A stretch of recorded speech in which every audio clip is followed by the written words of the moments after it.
Hello बच्चों, मेरा नाम लखन कुमावत है और आज मैं फिर लेकर आया हूँ 10th क्लास के मैथ्स का एक नया वीडियो। चैप्टर 1 का हमारा ये टॉपिक चल रहा है जिसका हम सेकंड पार्ट लेके आए हैं। तो चलिए इसे समझते हैं आसान भाषा में। और आसान भाषा में ऐसे ही वीडियो समझने के लिए सब्सक्राइब करें और लाइक करें चैनल को। तो चलिए आज का जो हमारा सेकंड जो पार्ट है उसमें आज हम इस तरह के कुछ क्वेश्चन देखेंगे जो एनसीईआरटी बेसिकली पूछ लेती है कभी कभी कि शो दैट। और इसमें बहुत सारी ऐसी कुछ कॉन्सेप्ट्स हैं जो मैं आपको बताऊंगा कि सपोज उससे रिलेटेड यदि कोई ऑब्जेक्टिव टाइप क्वेश्चन आया है तो वो आप इजीली कर सके। यदि कोई बच्चा एमपी बोर्ड से भी है तो उसके लिए भी ये क्वेश्चन इंपॉर्टेंट है कि कभी 1 या 2 मार्क्स में यदि पूछ लिया तो आपकी गड़बड़ हो जाएगी। और इस बार पैटर्न आप भी जानते हैं कि हर एक बोर्ड का अपना एक पैटर्न बनता जा रहा है। तो ऐसे में हर एक बच्चे के लिए इंपॉर्टेंट हो जाता है कि इन क्वेश्चंस को हम डीपली समझ जाए। इसका मीनिंग क्या है? तो show that any positive odd integers is of the form 6q plus 1, 6q plus 3, 6q plus 5 where is q is some integers। ठीक है, तो ये क्वेश्चन बहुत सिंपल है, बस इसके आपको कॉन्सेप्ट समझ में आना चाहिए। तो कॉन्सेप्ट क्या है? तो क्वेश्चन ये है कि कोई धनात्मक विषम पूर्णांक कोई भी एक नंबर है, हम नॉर्मली मान लेते हैं कोई ऐसा नंबर है जो ओड नंबर है। ओड नंबर का मतलब विषम संख्या का कोई नंबर है जिसे हम इस फॉर्म में, इस फॉर्म में, इस फॉर्म में, इन तीनों के अलावा किसी फॉर्म में नहीं शो कर सकते। तो देखिए इसका मीनिंग क्या है उसको समझ लेते हैं। तो पहले हमको समझना पड़ेगा कि हमें यहाँ पर एल्गोरिथम जो है हमारी यूक्लिड डिवीजन एल्गोरिथम या यूक्लिड डिवीजन जो लेमा है उसका हम यहाँ यूज करेंगे, है ना, यूक्लिड विभाजन प्रमेय का। अब ये प्रमेय का क्या है हमारी, आपको ही पता है, a equal to B Q plus R. ठीक है, अभी जो हमारी प्रमेय है इसमें एक चीज का ध्यान रखना है, वो ये है कि जो b है हमारा वो हमेशा r से छोटा होगा। सॉरी, जो b है वो r जो है वो b से हमारा छोटा होगा, मतलब जो भी r होंगे वो हमारे b से छोटे होंगे। यहाँ a कोई भी नंबर है जिसको हम इस फॉर्म में लिख सकते हैं। यदि हम a को b से डिवाइड करेंगे तो हमें एक आंसर मिलेगा और एक हमारा होगा रिमाइंडर यानी कि शेषफल। इसको हम जब इस तरह से करेंगे तो a का वैल्यू इसके बराबर होने वाला है। ठीक है, अब आपके पास तीन उन्होंने एक्सप्रेशन दे रखे हैं, 6q प्लस 1, 6q प्लस 3 और 6q प्लस 5। और इन तीनों से एक बात पता चल रही है कि जो b का वैल्यू है हमारा, b का वैल्यू मतलब b जिस नंबर से हम डिवाइड करें वो नंबर हमारा 6 है। ठीक है, तो पहले ये है कि यहां हमारा जो है हियर b इक्वल टू हमारा 6 है। ठीक है, और b इक्वल टू 6 है तो ये जो भी नंबर है जिसको हम b से डिवाइड करेंगे उसके रिमाइंडर जो है, पॉसिबल रिमाइंडर, वो क्या हो सकते हैं? वो b से छोटे ही होंगे। तो पॉसिबल रिमाइंडर क्या हो सकते हैं? पॉसिबल रिमाइंडर, चलिए पॉसिबल रिमाइंडर हमारे क्या हो सकते हैं? तो r हमारा हो सकता है या तो 0 हो सकता है, वो 1 हो सकता है, वो 2 हो सकता है, वो 3 हो सकता है, वो 4 हो सकता है, वो 5 हो सकता है। ये सारे पॉसिबल रिमाइंडर हो जाते हैं। अब यदि ये पॉसिबल रिमाइंडर हो सकते हैं तो a को हम क्या क्या लिख सकते हैं? तो a को हम लिख सकते हैं 6q, है ना, b की जगह 6 आ जाएगा, q की इक्वेशन की जगह q, प्लस r की जगह 0 हो सकता है, 6q प्लस 1 हो सकता है, 6q प्लस 2 हो सकता है, राइट। अब 6q प्लस 3 हो सकता है, या फिर 6q प्लस 4 या 6q प्लस 5 हो सकता है। ये इसके पॉसिबल फॉर्म हो सकते हैं। लेकिन हमें उन्होंने एक मर्यादा दे रखी है या हमें एक उन्होंने लिमिट दे दी और वो ये बोला था कि वो ओड नंबर है, ओड इंटीजर है। और ओड इंटीजर है मतलब या तो वो 1, 3, 5 इनमें से कोई होगा, वो भले 19 हो सकता है, वो 99 हो सकता है, वो 97 हो सकता है, वो कुछ भी हो सकता है। ये हमारा होगा तो ओड होगा। और जब ओड होगा तो उसके साथ प्रॉब्लम क्या आती है? तो देखिए उस चीज को हम समझते हैं, इसको हम उठा के देखते हैं। यदि 6q प्लस 0 की बात करें तो देखिए इसके साथ एक चीज बताता हूं कि जब 6q प्लस 0 लिखा होता है तो यदि इस q की प्लेस पर कुछ भी रख दो, आप सपोज यहां 6 रख दो, 7 रख दो, मैं 7 रख के देख लेता हूं। तो 7 का 6 में जब भी मल्टीप्लाई करेंगे तो 7 6 जा 42 आएगा, और उसमें यदि हम 0 को ऐड करेंगे तो ये बनेगा 42। समझ में आया? यदि ये हमने एक ऐसा नंबर लिया था जो ओड नंबर है, यदि इसकी जगह में कोई इवन नंबर हो, सपोज हमारा आंसर कोई इवन नंबर यानी 8 हो, तो 8 6 जा 48 हो जाएगा। ये समझाने के हिसाब से लिख रहा हूँ, ये कोई क्वेश्चन का पार्ट, आंसर का पार्ट नहीं है, लेकिन आपको समझ में आना चाहिए कि हम इनमें से केवल इनको, इसको और इसको ही क्यों हम चूज करने वाले हैं। तो 48 प्लस 0 हमारा हो जाएगा 48। मतलब आप समझ रहे हैं कि क्यू इवन हो कि ओड हो, 6Q का आंसर हमेशा हमारा इवन नंबर आ रहा है, यानी कि सम संख्या आ रही। अब इस सम संख्या में यदि हम 0 को ऐड करेंगे तो 42 आएगा। यदि मैं इसकी जगह 2 रख दूं, जैसे कि इस केस की बात करें, तो 6Q का आंसर हमारा सपोज 42 या 48 के अराउंड कुछ भी आ रहा है, मान लेते हैं। हमने केवल ओड या इवन दो नंबर के साथ चेक कर रहे हैं कि Q का वैल्यू। यदि मैं इसकी जगह 2 रख दूं दोनों ही प्लेस पर, तो भी हमारे आंसर क्या बनेंगे, 42 प्लस 2 यानी 44 बनेंगे, 48 प्लस 2 यानी 50 बनेंगे। मतलब कहने का मतलब है कि जब हमारा R इवन नंबर है, R एक सम संख्या है, तो पूरे का आंसर जो है उसको भी वो सम बना रहा है, ठीक है। और वो सम बना रहा है मतलब हमारा जो A है वो हमारा सम हो जाएगा, सम यानी कि इवन नंबर हो जाएगा। और इवन नंबर यदि हमारा हो रहा है तो हमारा जो क्वेश्चन है उसमें जो बात बोली है उसके अगेंस्ट जा रही है। उस क्वेश्चन में ओड पॉजिटिव ओड इंटीजर्स की बात हो रही है। हमको एक ओड पॉजिटिव नंबर को हमको शो करना है, और वो बोल रहे हैं कि उसको हम केवल इन तीनों फॉर्म में शो कर सकते हैं, यही चीज हमको प्रूव करना है। तो हम बेसिकली क्या है, हम इन तीनों को नहीं ले सकते, इन तीनों के फॉर्म में हम उस ओड इंटीजर को शो नहीं कर सकते, ठीक है। तो क्या होगा, since 6Q plus 0, 6Q plus 4 and 4, 6Q plus sorry ये हो जाएगा 2, ये तीनों जो है are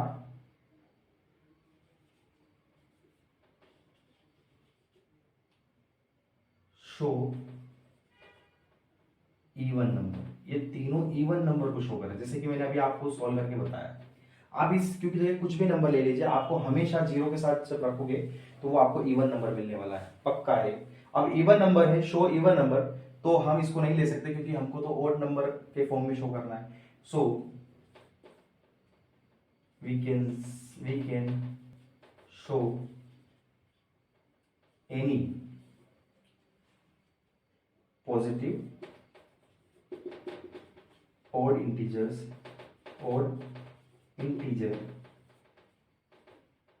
in the form of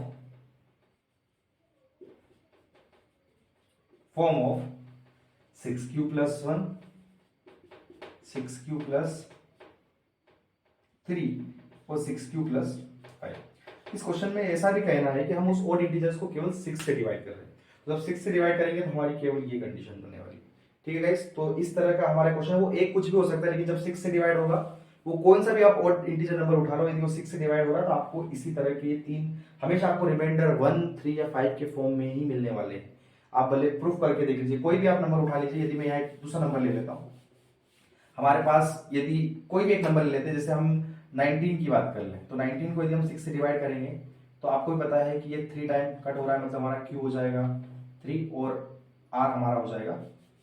चलिए 19 को हम 6 से डिवाइड करेंगे तो 6 3 जा 18, 1 बचेगा। तो इस तरह से हमारा जो आंसर है वो 3 आया है हमारे क्वेश्चन, और ये आ रहा है। एक और कोई सा नंबर ले लेते हैं हम, 127 ले लीजिए, 125 ले लीजिए, ठीक है। अब ये भी हमारा एक ओड नंबर है, इसको डिवाइड करते हैं 6 से, तो क्या आंसर आएगा, 6 1 पहले तो देखिए स्टार्टिंग में 6 2 12 हो रहा है डिवाइड, कट हो जाएगा, ऊपर से हमने 5 उतारा। चलिए हमारा देखिए यहीं पर हमारा आंसर आ गया, इसको 0 लगानी पड़ेगी क्योंकि आगे डिवाइड नहीं हो रहा। तो ये हमारा हो गया क्वेश्चन, ये हमारा हो जाएगा रिमाइंडर। देखिए हर बार हमारा जो रिमाइंडर है वो 5 ही आ रहा है, ठीक है। मतलब 5 या फिर 1, मतलब ओड नंबर ही आएगा, तो ओड नंबर ही आना है यदि 6 से किसी भी नंबर को आप डिवाइड करोगे, ठीक है। तो ये हमारा पहला क्वेश्चन था। चलिए अगले क्वेश्चन में और भी क्लियर करेंगे चीजों को। चलिए अगले क्वेश्चन पे,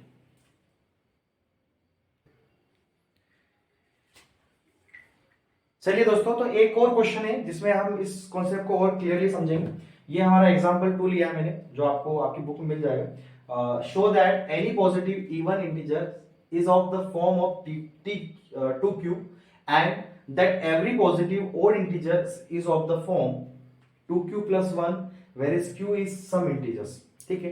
तो अब यहां पर ये है कि हिंदी में इसको देख लेते हैं। तो हिंदी में इसे बोलेंगे, दर्शाए कि प्रत्येक धनात्मक सम पूर्णांक एक सम पूर्णांक है जो 2Q के रूप में होता है, तथा प्रत्येक धनात्मक विषम पूर्णांक जो है वो 2Q plus 1 के रूप का होता है। अब जैसे ये क्वेश्चन जो है ये हमें कंफ्यूज करता है। अब कंफ्यूज किस तरह से करता है कि हमें ये समझ आता है कि ये पूछ क्या रहा है, लेकिन वो क्या हमें एक हिंट दे रहा है कि यदि कोई पॉजिटिव इंटीजर्स है तो उसको हम 2q के फॉर्म में लिख सकते हैं। जब वो 2q बोलता है, इसका मीनिंग है कि जो हमारा डिवाइड, जिस नंबर से हम, उस नंबर को हम 2 से डिवाइड कर रहे हैं। ठीक है, हम उसको कैसे कर रहे हैं, 2 से डिवाइड कर रहे हैं। और आपको पता ही है कि 2 से किसी भी पॉजिटिव इंटीजर्स को आप डिवाइड करोगे तो पॉजिटिव नंबर पूरा डिवाइड हो जाएगा, और पूरा डिवाइड होगा तो आपका r जो है वो हमारा 0 होना है। ठीक है, r हमारा रिमाइंडर 0 होना है, क्योंकि जितने भी पॉजिटिव नंबर हैं वो सब 2 से डिवाइड हो सकते हैं, पॉजिटिव इवन नंबर। ठीक है, चलिए तो हियर हमारा b यहाँ पर यदि नॉर्मली b है तो r क्या होना चाहिए, देन r इक्वल टू हो जाएगा हमारा या तो 1 होना चाहिए, या सॉरी 0 या 1 होना चाहिए, क्योंकि हमें पता है कि b हमारा हमेशा r से बड़ा होगा, यानी r हमारा हमेशा b से छोटा होगा, और दो ही नंबर पॉसिबल है, 0 या 1। ठीक है, अब होगा क्या कि यदि ये हैं तो अब a को क्या क्या लिख सकते हैं, जो हमारा a है वो हमारा होता है bq प्लस r के इक्वल होता है, तो b हमारा यहाँ पर हम 2 ले रहे हैं, तो या तो वो 2q प्लस 0 बनेगा, r की जगह 0 रखें, या फिर 2q प्लस 1, ये दो ही पॉसिबल। तो पॉसिबल हमारे पास हो जाएगा पॉसिबल इंटीजर्स को किस फॉर्म में लिख सकते हैं, पॉसिबल फॉर्म बोल सकते हैं, पॉसिबल फॉर्म हमारी हो जाएगी 2q प्लस 2q और q प्लस 1। यहाँ प्लस जो 0 होता है उसको नहीं लिखा जा रहा है, और इसलिए नहीं लिखा जा रहा मतलब समझ जाइए कि हमारा r 0 है। अब ये दोनों हो सकते हैं, लेकिन जैसे सिंपल से हमारी बात है जो मैंने ऑलरेडी आपको बताई है कि यदि r हमारा 1 है, यानी वो हमारा ऑड नंबर है, तो 2q का कुछ भी हो, q की प्लेस पे कुछ भी हो, उस पूरे नंबर को वो a को पूरा इवन नंबर बना देगा, यानी कि सम संख्या बना देगा। जैसे नॉर्मली हम q की जगह कुछ भी ले लें, यदि मैं 2 की जगह 5 भी ले लूं तो ये इस तरह का कुछ हो जाएगा, और ये हमारा 2 मल्टीप्लाई 5 प्लस 10, 2 मल्टीप्लाई 5 मतलब 10, और 1 प्लस होगा तो 11 आंसर आ जाएगा, जो हमारा एक ओड नंबर बन रहा है। इस केस में आप कुछ भी ले लीजिए, 2 की जगह पे आप यदि 11 ले लीजिए या 10 ले लीजिए, कोई दिक्कत नहीं है। 2 मल्टीप्लाई 10 हमारा आ जाएगा 20 प्लस 1, यानी कि 21। तो कहने का मतलब ये है कि हम यहाँ आंसर हमारा किसी भी नंबर को हम डिवाइड कर रहे हैं, और उस नंबर का जो भी आंसर आता है, क्वेश्चन जो आता है, उसका मल्टीप्लाई और उसमें भी 1 प्लस करेंगे तो हमेशा हमें एक ओड नंबर मिलेगा। ठीक है, और ओड नंबर यदि मिलेगा तो हमें ये नहीं लेना है, क्योंकि ये पूरा एक ओड नंबर बना रहा है, और हमारा जो नंबर है वो इवन इंटीजर है। तो हम क्या करेंगे, क्योंकि 2q प्लस जो है वो क्या है, इज ए ओड नंबर, ये ओड नंबर है बेसिकली। अब कैसे हुआ आपको सबको पता है, इसमें हम अब जाने की जरूरत नहीं है। ये 2q प्लस 1 है, एक ओड नंबर है, ओड नंबर होगा तो पॉसिबल, सो पॉजिटिव, हमारा positive even number any positive even number can show as 2q, केवल 2q के फॉर्म में हम लिख सकते हैं। ये हमारा एक पार्ट है। अब सेकेंड पार्ट ये है कि यदि एवरी पॉजिटिव ऑड इंटीजर जो है उसको हम केवल 2q प्लस 1 के फॉर्म में ही लिख सकते हैं। जब वो 2q प्लस 1 बोलता है, इट मीन्स हमारा कहने का मतलब है कि हम उस नंबर को जिसकी हम पॉजिटिव इंटीजर्स की बात कर रहे हैं उसको हम 2 से डिवाइड कर रहे हैं। ठीक है, क्योंकि 2 जो है वो हमारे p की प्लेस पे है। तो चलिए ये पहला पार्ट हमारा फिनिश हो गया है, इसे आप लिख लें और हम सेकेंड पार्ट स्टार्ट करते हैं। तो यहाँ पर हम कब किसकी बात कर रहे थे, इवन पॉजिटिव इवन इंटीजर निकालने की या इवन इंटीजर को शो करने की। अब हमारा सेकेंड पार्ट स्टार्ट होता है, और सेकेंड पार्ट में क्या होगा, इसमें भी वही है कि हम उसको 2q प्लस 1 के फॉर्म में लिख सकते हैं। किसको, एवरी पॉजिटिव ऑड नंबर को। हम यहाँ पर सिद्ध या प्रूव करने की बात है, तो मैं प्रूव करके आपको बता रहा हूँ कि ये प्रूव हो गया है कि ये क्या रीजन इसके पीछे, केवल हम उसको उस फॉर्म में ही क्यों लिख सकते हैं। चलिए 2q प्लस 1 को देख लेते हैं। तो 2q प्लस 1 के साथ भी यही कहानी है, b जो है हमारा, b की प्लेस पर 2 है, मतलब वो जो ये जो नंबर है जिसकी हम यही हमारा वो एवरी पॉजिटिव ऑड नंबर है, और उस पॉजिटिव ऑड नंबर को यदि हम 2 से डिवाइड कर रहे हैं तो हमारा b हो जाएगा 2 और 2 हो जाएगा, तो r हमारा क्या हो सकता है, तो r 2 से छोटा होगा तो वो 0 या 1 हो सकता है। ठीक है, तो पॉसिबल हमारी फॉर्म क्या बनेगी, या तो 2q प्लस 0 बनेगी या 2q प्लस 1 बन जाएगी। चलो इसी को हम देख लेते हैं। यहाँ पर ये सेकेंड फॉर्म हमारा सेकेंड वाला स्टार्ट हो गया। अब आपको भी पता है कि हम इस बार a को एज अ ओड नंबर मान रहे हैं। अब ओड नंबर मान रहे हैं तो ये नंबर तो पूरा ओड बना रहा है, लेकिन 2q प्लस 0 की बात करें तो जैसे ऑलरेडी मैंने अभी बोला कि 2 से किसी भी नंबर को हम डिवाइड करेंगे तो यदि रिमाइंडर 0 आ रहा मतलब वो एक इवन नंबर है, वो डायरेक्टली इवन नंबर प्रूव हो चुका है। तो हम क्या बोल सकते हैं कि जो हमारा 2q जो भी होगा, 2 मल्टीप्लाई q मतलब 2 से किसी नंबर को डिवाइड किया और उसका जो आंसर आएगा, तो वो दोनों का जब हम मल्टीप्लाई करेंगे तो वो भी एक इवन नंबर ही आना है। आप देख लीजिए a बराबर 2q, कोई सा भी नंबर उठा लीजिए, मैं 2q आंसर की जगह कोई भी एक नंबर लिख देता हूं, मैं लिख देता हूं 5, 5 मल्टीप्लाई 2 10 हो, 2 मल्टीप्लाई q की जगह आप 15 लिख दीजिए, 15 मल्टीप्लाई 2 30। और ऐसे में जो है हमारा 2q का जो सॉल्यूशन होगा वो हमेशा एक इवन इंटीजर्स के फॉर्म में आएगा। तो ऐसे में जो 2q है वो हमारा क्या है, वो एक इवन नंबर है, हमारा इवन नंबर। और सेकंड, जब ये सेकंड पार्ट, इसी क्वेश्चन का सेकंड पार्ट जो है वो इस तरह से लिखा गया कि 2q is a even number, so any positive odd number, इसी में चेंज कर देते हैं, can show as 2q plus 1। हम केवल उसको 2q प्लस 1 में ही शो कर सकते हैं। ठीक है, चलिए अगला क्वेश्चन हम एक और देखते हैं।